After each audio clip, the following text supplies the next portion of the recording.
Down at the bottom of a very pretty valley, there's a magical place called Summerton Mill. And when the water wheel turns at Summerton Mill, a little bit of magic takes place. And, for a little while, everything goes back to how it used to be. Oh, it's a lovely morning, said Dan as he looked out over Summerton Valley. Oh dear, it sounds like there might be something wrong with Francoise, said Dan as he headed off, past Mousy Tongue the cat who was lying in the sun.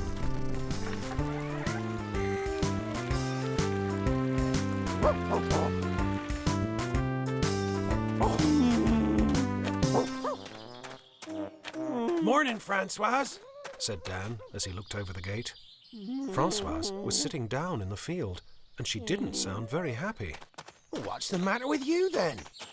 Dan opened the gate. Francoise was trying to stand up, but she seemed to be having a bit of a problem. Oh dear, well that leg looks a bit wobbly, said Dan. Morning, Dan, said Dr. Naybhur. Oh, good morning to you, Dr. Naybhur, said Dan. Well, actually, it's not quite as good a morning as I thought it was to begin with. There's something wrong with Francoise, said Dan as he wobbled Francoise's loose leg. Morning, Dan, said Mrs. Naybhur. Oh, morning, Mrs. Naybhur. Have you let those chickens out yet, Dan?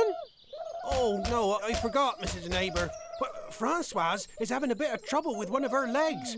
They'll be all right for a few minutes.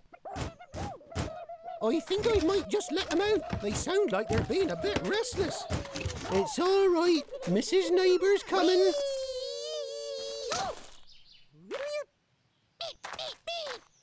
So, what seems to be the problem?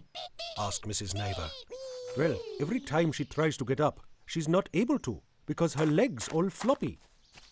Mrs. Naybhur gently moved Francoise's leg to feel just how floppy it was, and then she thought for a moment.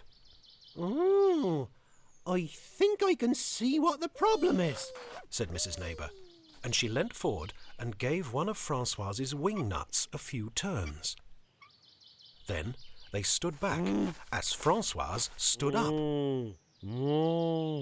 Oh, Mrs. Naybhur, you fixed her, said Dan. Just like that, said Dr. Naybhur. Not just a pretty face, said Mrs. Naybhur. Anyway, we'd better be going, Dan. See you later. Oh, bye then, Dr. Naybhur. Bye, Mrs. Naybhur. Bye, Dan. And thanks for helping Francoise. And while Dr. and Mrs. Naybhur headed back up the track towards their pretty cottage, Dan tickled Francoise behind her ear, which was her favourite thing in the whole world.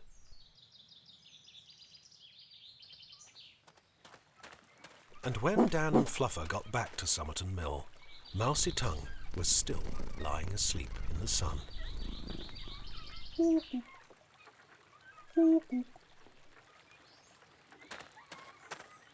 And as the water level drops back down, the big old water wheel slows and eventually stops.